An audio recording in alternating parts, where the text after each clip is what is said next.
Quand moi, je me souviens de toutes les classes qu'on m'a faites dans l'église du christianisme céleste. Si ce n'est pas la main puissante de Dieu, je ne serais pas vivant aujourd'hui. Je serais mort. Les gens ont dit, ah, vous voyez, on lui a dit de se mettre de tel côté, il a préféré se mettre de l'autre côté. Je ne me suis mis d'aucun côté. J'ai suivi la ligne laissée par papa au chauffard. Qu'est-ce que les gens n'ont pas fait? Ce n'est pas ici d'étaler à vue du monde entier ce que les classes que les gens, qui continuent d'ailleurs de faire. La calomnie, le dénigrement, les mensonges, des insultes, jusqu'à insulter mes parents. Moi, je dis rien. Donc, ça explique la qualité d'hommes qu'ils sont. Ils n'ont pas d'éducation. S'ils peuvent insulter les parents d'autrui, ça veut dire qu'ils n'ont pas reçu un background correct. Ils ne savent pas ils ne connaissent pas de la valeur pour les parents. Et eux qui insultent les parents d'autrui, qui traitent etc., etc. Non, ce n'est pas ça. Il faut parler avec la femme, il faut dialoguer, il faut échanger, il faut, à travers, les gens disent non, que la Bible a dit que la femme doit être soumise à son mari. Mais comment? Le chien là, ton propre chien, ton club là, quand tu lui donnes trop de coups de bâton, il grogne et se redresse. C'est vrai ou c'est pas vrai? Si c'est le chat, il saute pour te griffer. Non. La femme, quand elle est en colère, elle est pire qu'une tigresse. Elle peut tuer quelqu'un, elle s'en fout. C'est un être avec lequel il faille nécessairement coopérer. On dit, la Bible a dit qu'elle soit soumise. Mais dis donc, c'est simple. C'est toi qui vas faire qu'elle soit soumise. Tu ne lui diras pas, tu te tais, je suis le maître ici. Tu es maître de quoi? Est-ce que tu peux porter une grossesse? Les enfants, tu peux t'en occuper correctement? Bien sûr qu'il y a des hommes qui le font. Mais est-ce que tout le monde le fait? Ben alors, pour que la femme soit soumise, c'est simple. Tu ne lui dis pas. La Bible a dit, sois soumise. C'est à travers ton comportement. La femme est comme une fleur qui reçoit de l'eau régulièrement. Elle va pousser ou elle ne va pas pousser. Voilà, c'est la même chose avec la femme. Tu connais sa qualité dans ta vie, sa place et sa prépondérance dans ta vie, la vie des enfants. Tu la respectes en tant que telle. Le jour où elle est fatiguée, tu sais qu'elle est fatiguée. Ou bien le jour où elle a tout à dire, maman, laisse tomber, aujourd'hui je m'occupe. Je m'occupe du ménage, je fais la machine, je fais ceci. Et des fois, en rentrant, tu fais les courses. Et tu amènes à la maison. Tu dis, voilà. Elle te dit, c'est combien? Tu dis, non, ça va. C'est toi qui as fait le coup, c'est pas moi. C'est toi qui as fait, tu as laissé là-bas, tu m'as dit de ramener. Et là, tu te lèves, tu fais le ménage avec elle. Moi, malgré tout, voilà, maman l'a demandé, oui. Je fais la cuisine. Quand j'arrive à la cuisine et je vois les assiettes, tout ça là, je m'arrête. Je replie les manches de ma soutane. Comme je suis toujours en soutane, je replie très bien les manches, mon truc, et je remonte la soutane. Allez, je mets à l'évier, je lave. Je lave.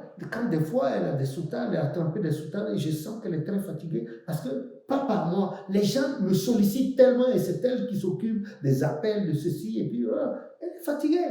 Elle n'est pas une petite fille de 60 ans. Non. Donc, je me mets et je travaille. Je fais le ménage. Je fais le ménage. Et des fois, je chauffe les trucs qu'elle a dans les trucs qu'elle a vu de faire. Mais quand je m'en vais, je fais la pousse et puis j'amène. Je lui donne. Voilà. C'est comme ça que nous devons faire. Et ça va aller loin. Et sans le vouloir, elle va t'imposer à elle.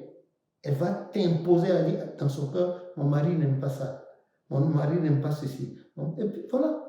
Et l'entente passe. Le jour, elle n'est pas contente. Elle te dit, ce que tu m'as dit, c'est pas... je n'ai pas fait exprès, j'ai oublié, bon, pardonne-moi. Tu sors en revenant, tu fais un petit cadeau, là, surprise, tu viens, tu lui donnes. Dis, c'est pour l'offense que je t'ai faite. Et puis ça, la vie repart.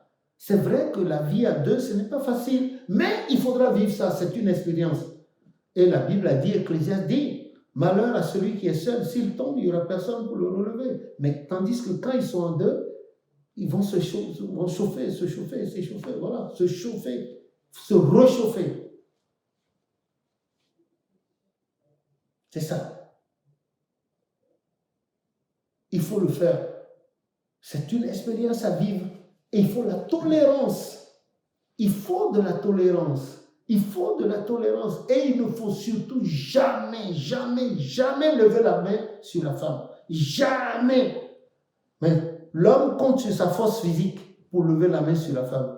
Mais est-ce qu'elle connaît, celui-là, connaît-il l'intelligence de la femme? Où l'intelligence de la femme peut aller? Elle peut aller de l'extrême gauche à l'extrême droite. L'amour chez la femme là, peut se transformer subitement d'un moment à l'autre en haine. Et Madame de Staël a écrit, elle a dit, la femme fait et défait la société. Il vaut mieux coopérer avec la femme. Il vaut mieux coopérer avec elle. Tout s'arranger avec la femme et puis l'amener. Bon, bien sûr, je ne parle pas des femmes maso. Hein. Oh, j'en ai connu en Côte d'Ivoire aussi. Mais le lendemain, quand tu les salues, elle ne te répond pas. Mais qu'est-ce qu'elle a dit? Oui, que son mari ne l'a pas frappé. Son mari l'a frappé il y a 3 jours, il y a 1 semaine. Donc le mari ne l'aime plus, il aime une autre femme. Il y a des femmes comme ça existe. Et dans toutes les races d'ailleurs. Que Dieu nous en garde. Celles-là, c'est des malades et ce sont des esprits qui sont à l'origine de leur état. Donc, nous prions, restons en prière pour tout ce beau monde-là et qu'il y ait maintenant que les couples vivent en symbiose, les conjoints vivent en symbiose dans leur ménage. Et que nous prions pour vous aussi, nos enfants, qui dans peu de temps aussi, vous allez vous marier, que l'Éternel Dieu envoie sur votre chemin des femmes simples, des femmes créant Dieu, et vous aussi, et tout ce qu'on vous donne comme conseil, que vous puissiez l'appliquer correctement quand le moment sera venu. Voilà. Et parfois, ce n'est pas aussi la faute des hommes ni des femmes, ce sont les installations, les manipulations machiavéliques qui font ça. Il y a les envoûtements, il y a les sorts, il y a les esprits qui font ça.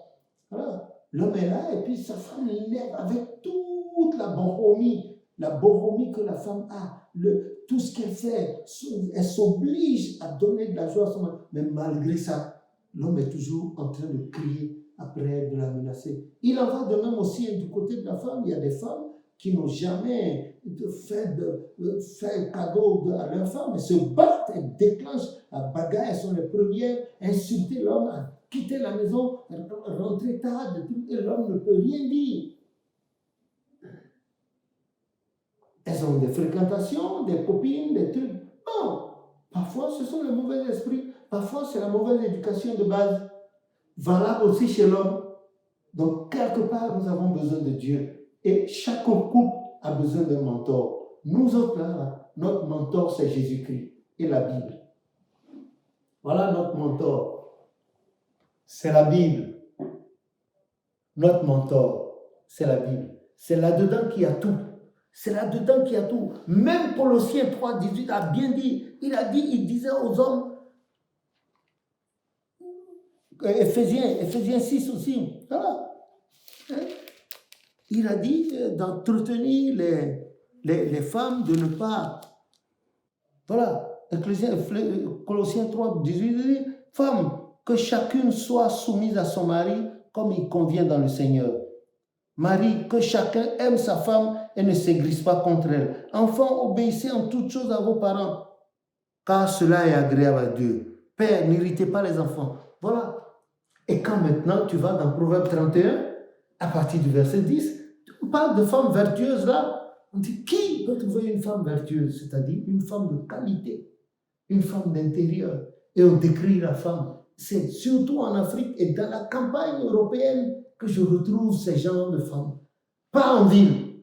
C'est dans la campagne, dans les campagnes européennes. Tu trouves la femme, elle est là, une fermière, elle s'occupe de la maison, des animaux. C'est adorable.